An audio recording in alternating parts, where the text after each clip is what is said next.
Hello, and welcome to TV Dinner, the podcast where we take 3 bites out of a show and tell you how it tastes. I'm your host, Kalena. And I'm Sean. And this week we are watching the show Kyuranger, which is a new show. It only has, at the time we're recording this, 5 episodes. Tell me about it. Well, it's a little bit out of left field compared to the last two ones that we watched. It's a Japanese show, for one. It's not something that's readily available to most people. Yeah. Don't worry about it. Basically, if you're unfamiliar with the concept, you probably know what the Power Rangers are. This is the Power Rangers. OG. Well, yeah, more specifically, this is the series that Power Rangers is based on.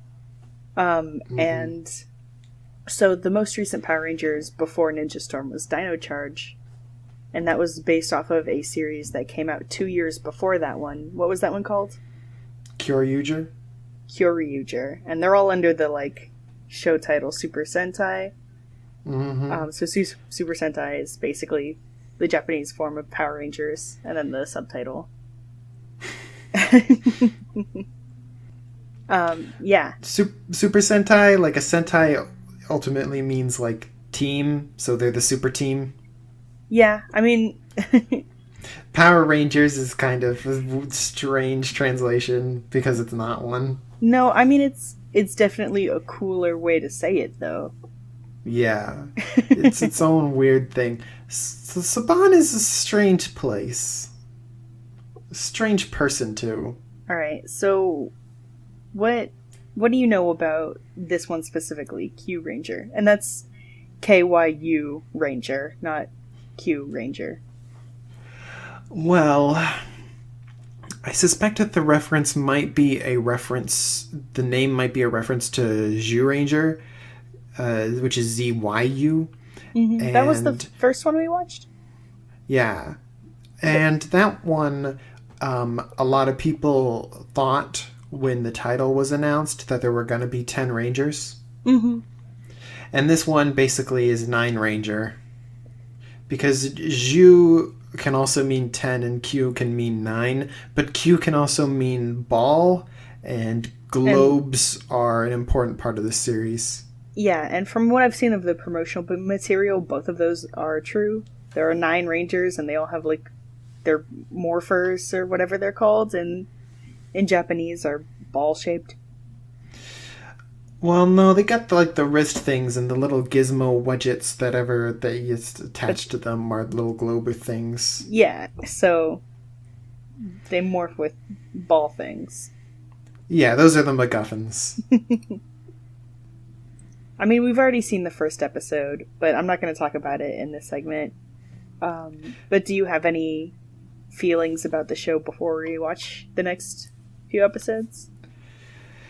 I'm excited to watch more of it, especially because there's been a lot of negativity in the tokusatsu fandom, I think, recently. Mm-hmm. And just real quick, what is tokusatsu? Tokusatsu is just the Japanese term for live action special effects shows. It's become pretty synonymous, at least over here in the West, with the Super Sentai and Kamen Rider franchises, along with Godzilla and stuff. You know, people in the rubber monster suits. Yep. I was kind of skeptical just looking at the promotional material. How are they going to balance 9 whole Rangers? Yeah, it's definitely it seems like a Herculean feat. Yeah, and I was wondering if they were going to maybe split 9 Rangers into three-person teams and maybe do it that way, but I doubt that.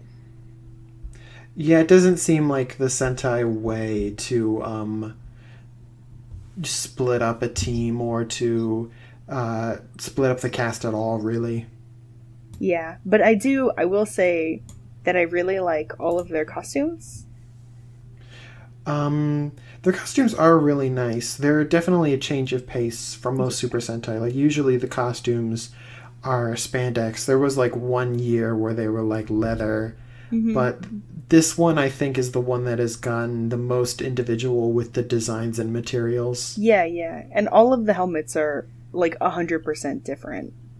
Mm-hmm. So in most like Super Sentai stuff, basically the helmet is the same with maybe a small change in the way the visor looks. Well, it varies, but this one is definitely the ones that are the most unique, I think. Yeah, and I think it's cool, and I like how you can see like stars in the visor, which is another. It's like a really small detail, but it's also kind of nice. Yeah, it's probably only on the close-up helmets. Yeah, but other than that, I'm really not sure what to expect, or I guess what to think about. You've had a little experience with Sentai, more than most people. Yeah, but again, it's way bigger of it. It's a way much bigger team than usual. So I'm not sure how it's gonna come together. Mm-hmm. So with that in mind, let's get to the 3 episodes. Yeah. Yeah. Let's take a taste.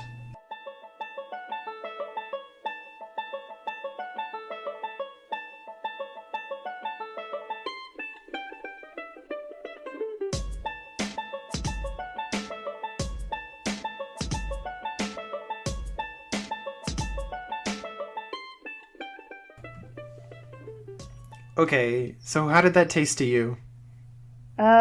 I definitely liked it better than Scream Queens. Well, low bar, but okay. And I liked it less than Breaking Bad. I mean, that's understandable. You're not the biggest Sentai fan in the world. I mean, I enjoy it, more than most people. More than most I mean, adults. I would agree with you. I wouldn't say I enjoy this better than Breaking Bad either. Just for various reasons. My main concern with it is that and it got better as the episodes went on, but it seemed very hectic to me. Yeah. Like the first episode, we talked about it in kind of the intervening moment, but the first episode was mostly battle, and that was so they could show off their cool CGI and all their cool themes or whatever. But all of the character development was super, super rushed. In the first episode, and then the second episode, we got the new characters, and their development was less rushed because we only had to deal with introducing 2 of them. Mm-hmm. And then the third episode was mostly like a development of a character already on the team. So it slowed down as the episodes went, but like, I just felt like there was so much to take in. Who would you say, which characters have the most character development? I mean, Or character depth, depending on which one fits better. Well, I was gonna say from the third episode, it's Black Ranger, the Taurus guy. He's got more character development than Gold or Silver. Yeah, Gold or Silver was my next option because they got really focused on in second episode. But Silver is still... He went from being, like, emotionless to just being angry, and I think they're going to flesh that out. Like, he's going to gain emotions, I guess, as they go. Mm-hmm. Actually, instead of just calling them by their colors, can you remember their names? I remember Silver is Naga, because he's a snake guy. The Gold guy is... I want to say Libra something, because that's the symbol on his face. Well, it's not Libra, but you're close. It's Balance. Balance, yeah. All of their names are puns. Is the Taurus guy not literally just called, like, Taurus? No, he's called Champ. I mean, red is Lucky. Of course. Green doesn't get, at least in the first 3 episodes, much... Green and yellow don't get much development. Yellow is Spada and green is Hammy, and neither of them do much. Spada says some corny stuff, and green laughs at people. Yeah, so for the first few episodes at least, the characters that are already supposed to be established don't get much, because it's starting en media res. Mm-hmm. So they don't really get development because I guess they're already supposed to be established. Yeah, but we got Champ's backstory on how he got his start. On how he got made or whatever. On his backstory, so we should probably get Green and Yellow's, Hammy and Spada's backstories eventually. Mm-hmm. And he wasn't named in the episode, but Orange is Stinger, and we failed to He was named in the episode. He was? Uh-huh. Remember, like, he called him Stinger, and he was like, don't say my name, fuck you. Oh, how did he learn his name? Someone else might have said it. Maybe the bad guy said it. I don't remember. I guess I thought I was paying close attention. Well, that's honestly, that's like what was the hardest thing for me, because I'm like trying to take notes on what was in the episode that I wanted to talk about, and everything is happening so fast that I kind of feel like every time I look down to take a note, I missed something. It's very fast paced. Yeah, I wish they would slow it down, but I think they're going to as the episodes happen. I think 4 is probably I think they're relying on the children giving the show their undivided attention. Yeah. So what about Red? He got a lot of the screen time and focus in all 3 episodes. Yeah. Well, I guess because he's Red Ranger, that's always like the main character. Yeah, even if they're not the leader of the team, the Red Ranger is always the main character. Yeah. He doesn't get development so much as he just gets a bunch of screen time. He just kind of shows up and he's like cocky and he's like, oh, my name is Lucky and I'm super lucky, and everything just works out for him, and it's kind of really annoying. He sticks to his optimism and that's it. Yeah, that's his character, I guess. I mean, he like... Well, and then there's another aspect of his character, at the moments where he's not like, oh, I mean, he's still like, in every moment, like, I'm optimistic that this is going to work out for the best. But in the moments when he meets, Blue Ranger and, Orange Ranger, instead of like, hey, let's talk this out and figure out why we're disagreeing, he's like, I'll fight you and then you'll be my friend. Like, you know what I mean? He goes to Blue Ranger and he's like, I'm gonna fight you. And Blue Ranger's like, okay, I guess. And then he punches him and Blue Ranger's like, I guess we're friends now. Basically, that's very tropey, isn't it? Yeah, it's just kind of weird, you know? I guess when I watch Super Sentai, I just kind of roll with all the weird stuff that's happening and just kind of enjoy it for the like weird, corny roller coaster it is. Yeah, it's just kind of, for a kid's show, I'm not sure it should be putting out the message that fighting will solve our problems. Oh, gosh. And then I made reference to, so the Orange Ranger is supposed to be like, is supposed to be the one ranger that's ambiguously bad, and he's working for the bad guy. He seems like he's just a straight up bad guy right now. Yeah. Well, I was thinking about the character Elaine from Ghost, from Kamen Rider Ghost. Mm-hmm. Where at the beginning of the show, he was a straight up bad guy, and then by the end of the show, he was part of the friend group. Yeah. But that was way more gradual. That was like, oh, this guy is a bad guy, and then it's like, oh, maybe he's not a bad guy? And then it was like, he's a good guy, but It helps in Kamen Rider that they only have a third of the costumed heroes. That's true. But in Kyuranger, they literally show a lineup of the Rangers, and when they find a Ranger, he lights up, and that guy lit up, but he was darker than the other ones. So it's like, oh, we know he's eventually going to be our friend, because it literally tells us that. There's no, like, build up to making him be our friend. Well, he's another toy to collect that we need. We gotta have him to complete our collection of toys. Did you know that you must collect toys? Buy our toys. Buy our toys. Da-da-da-da-da toys.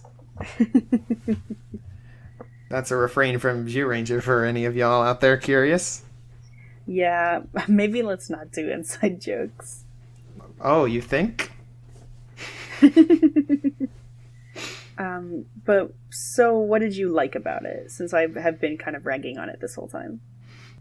I like how goofy it is, and I enjoy how ambitious it is with like I've seen the Super Sentai teams fighting in Tokyo like 24 times now, and it's really like they're really doing their best to like switch up what they're doing with the scenery and the sets and the costumes, everything from like the settings to the story to like who can be a ranger. Oh yeah, I actually do really like the setting of the show. It's a space themed show, and they are, in different galaxies on different planets. Mm-hmm. And you can tell they actually put effort into making the sets look alien, into making the background people look alien. And that's a really nice detail, and it's interesting to have a show not set on Earth. Yeah. I noticed that one of the background characters was literally just a girl with blue face paint wearing a maid costume, though. I noticed her too, honestly. I mean, considering what kind of shows Toei does, they probably have a big surplus of maid costumes. Because I feel like they've busted one of those out in like almost every live action series they've done. Well, I was gonna say, it's not uncommon for TV shows with low budgets set in space to make their aliens literally just people with face paint. Mm-hmm. Thinking back to Star Trek and how all of the aliens there is like, this is an alien. You can tell because she's a lady, but she's blue. Right. Naga is very Star Trek. Like, he's just a human with silver hair who acts strange. He's Spock because he doesn't have the emotion. Like, his people don't have emotions is a thing. Yeah. Only he's not like a ripoff. He's like doing his own thing. Like, it's the same basic premise, only where I think the Vulcans in Star Trek, I'm not sure about this, but I think that that's just naturally how they are, is that they don't have very strong emotions. Whereas the background for Naga's people is that they engineered out their emotions. And he's like trying I'm not to really super into the lore either way, as you know. Well, I mean, that's just like the one line of explanation that they provided, so I made sure to keep a track of that. And I think it's an interesting like change for that sort of thing, where it's just like, well, my people engineered out our emotions, but I want them back. Can you help me figure them out? And he's like, you can tell that like most of the time he's like faking it and trying his best. Yeah. Yeah, especially in the third episode, he's kind of like trying to figure out what emotions work for which situations, which is kind of a cute detail.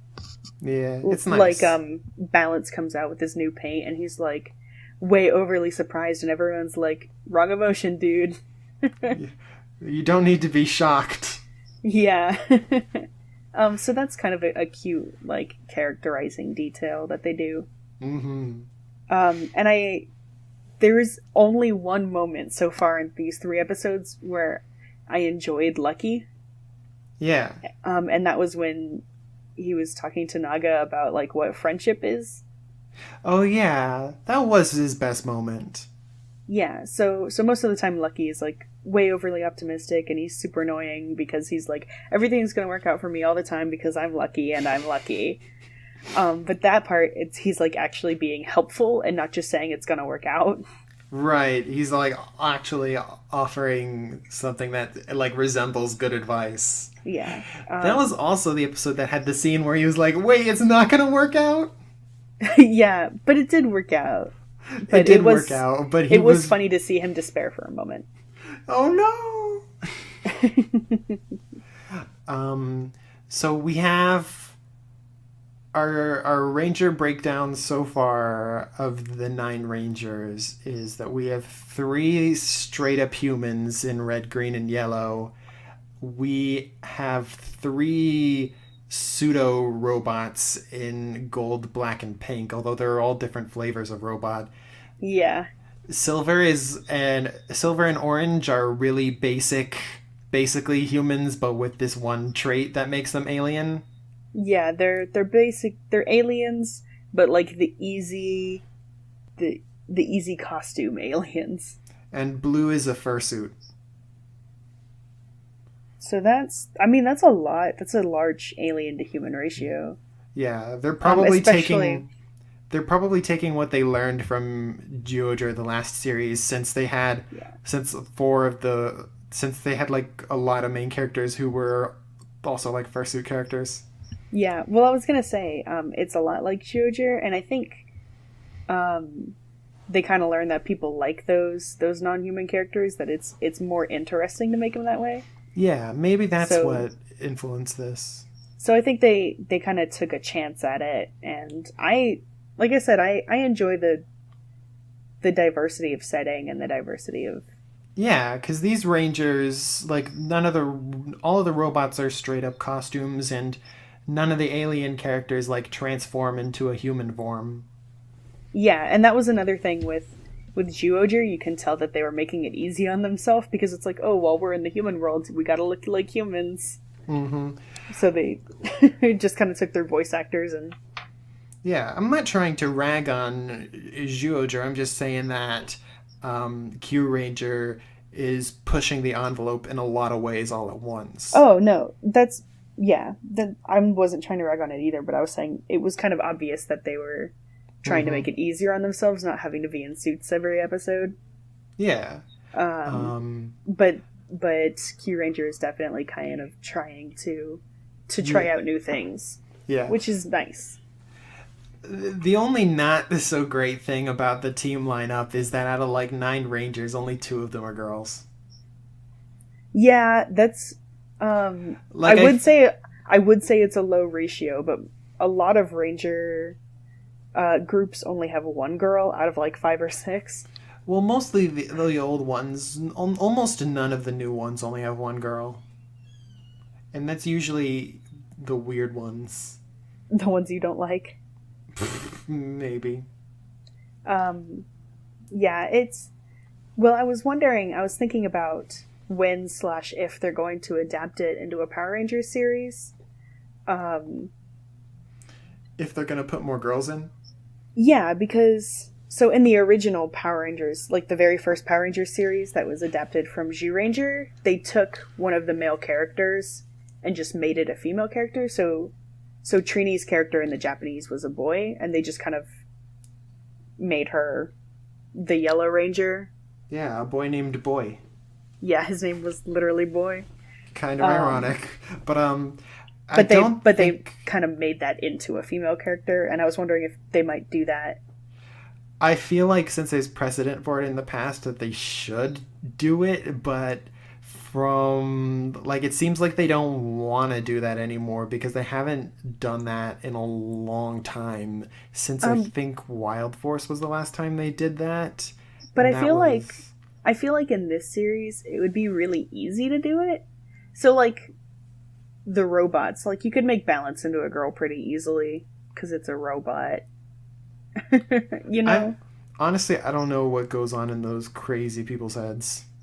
Yeah, I don't know. It would be nice if they Mhm. decided to do that, but And also, like they're only have to use like the in suit footage, so they don't even have to use the footage of like out of suit blue or gold or black or pink. oh yeah, I'm not sure that if it gets adapted that they are going to keep the DeviantArt bright, rainbow furry. He's got They might, tattoos and his but eyes are different colors too, aren't they? yeah, they are. And he's got that Um, crazy hair. it's funny because they're kind of not leaving the Power Rangers any options. They're like, you can either adapt this one that is all furries, or this one that just has one egregiously bad furry. Well, I heard something about like the Western toy guys over here are also collaborating on this show. Interesting. I think that they've had some say in this, but I'm not certain. I mean, I'm sure they've been collaborating for a while, at least on a Mm. few things, like the guns, maybe. Maybe I think at least on the toys and stuff.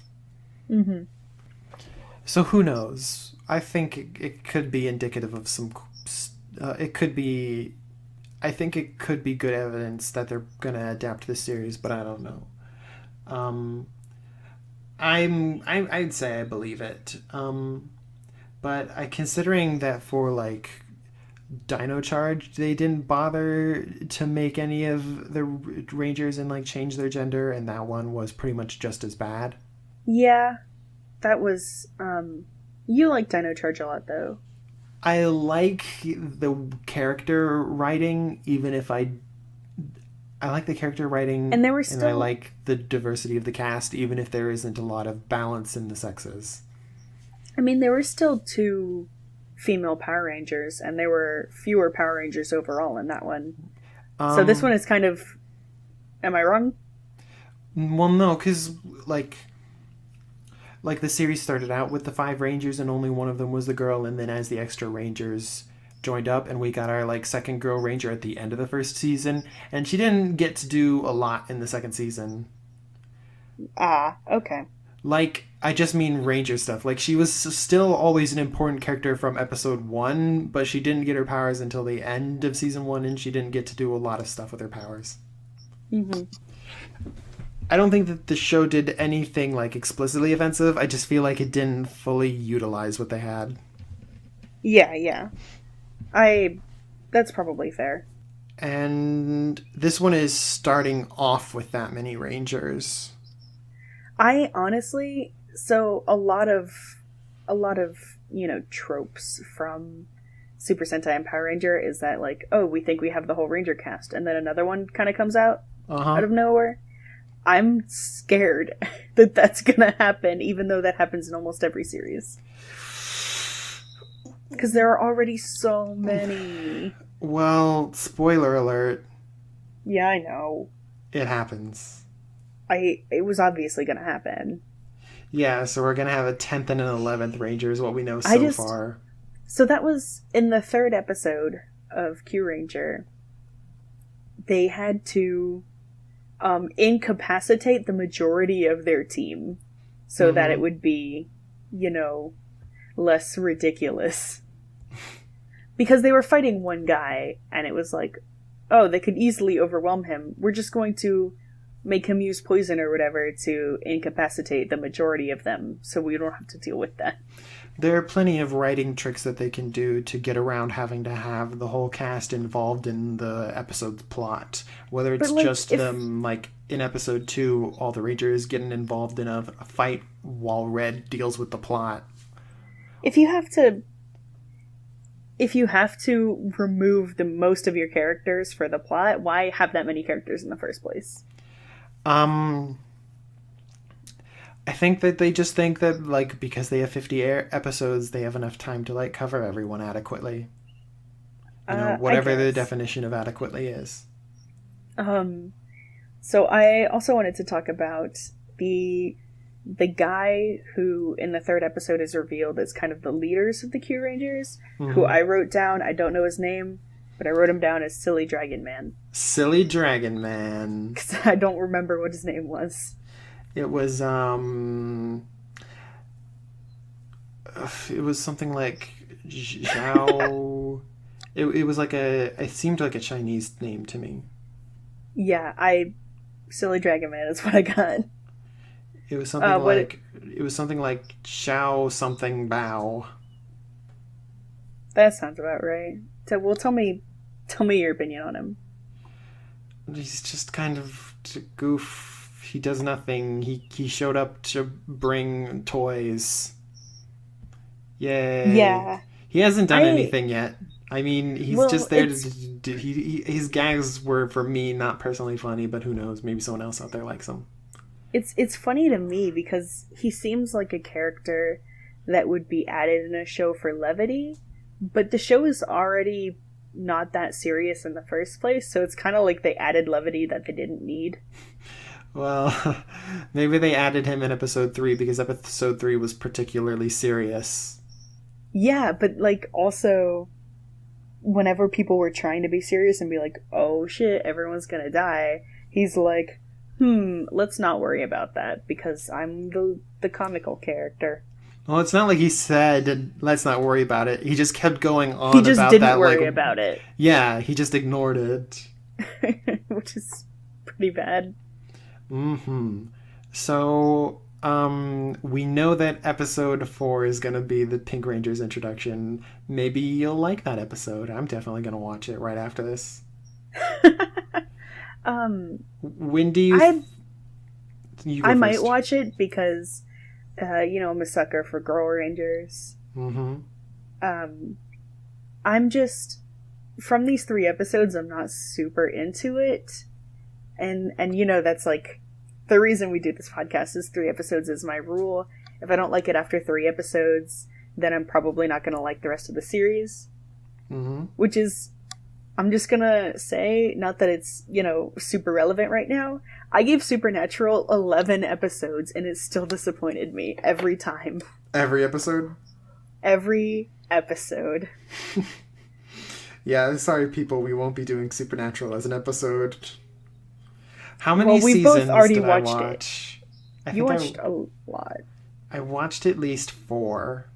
And everyone tells me that it was my fault for watching 11 episodes of season 1. But if that was all season 1 was, it shouldn't have gotten a second season. Yeah, I think I remember people not really being sure if it was going to get a second season or not at the time. Yeah. Not that I was paying attention at the time, just I heard that that's what was going on at that time. Yeah, I mean, most shows kind of will... I probably talked about this last episode, actually. Will kind of conclude at least one of their plots in season 1, so that in case they don't get a second season, it's more rounded out. Because no show is 100% sure that they're going to get more than one season. Supernatural didn't do that at all. I believe it. I really didn't like season 1 at all. It was bad. Well, you don't know what happens at the end of season 1? No, I watched half of season 1 and gave up. Well, at the end of season 1, they finally meet up with their dad and they go after the big bad who killed their mom, only they don't end up getting him because, he possesses, their dad or something and they can't kill their dad. And then they're, driving home and there's, this unspoken tension between all of them. And then a possessed truck driver smashes into their car and crashes them. And it just ends on that. I mean, I guess a cliffhanger could be just as interesting. Maybe, for some people. We've kind of gotten off track a little bit. Yeah, I don't think that Supernatural has anything to do with the show. I did have one last question, though. What? When do you think the Orange Ranger is going to be redeemed? Just with how fast this show moves, I can guarantee it's going to be sooner than Elaine was in Kamen Rider Ghost. So, it might be... I'm going to say probably around episode 10, honestly. Alright.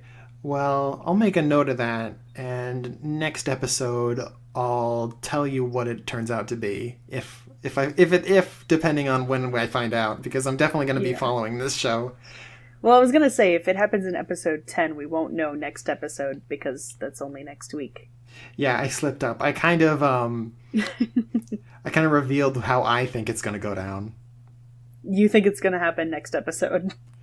I think it's going to happen before episode 10 is all I'm willing to bet right now, but I think it's going to happen quickly considering how fast-paced the show is. Yeah, exactly. I'm pretty sure it's going to move pretty quickly, which I wish they kind of stepped back and took it slower. I don't think that they can slow down because they have too many characters.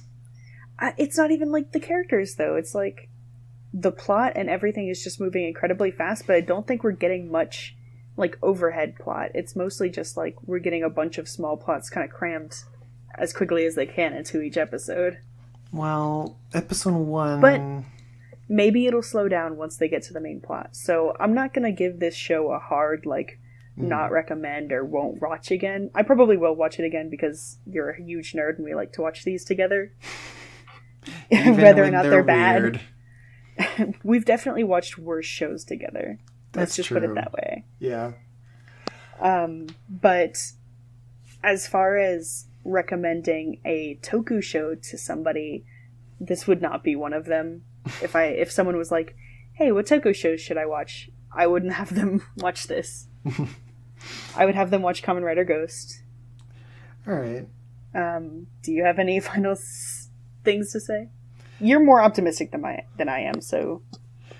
I think that if someone wants something...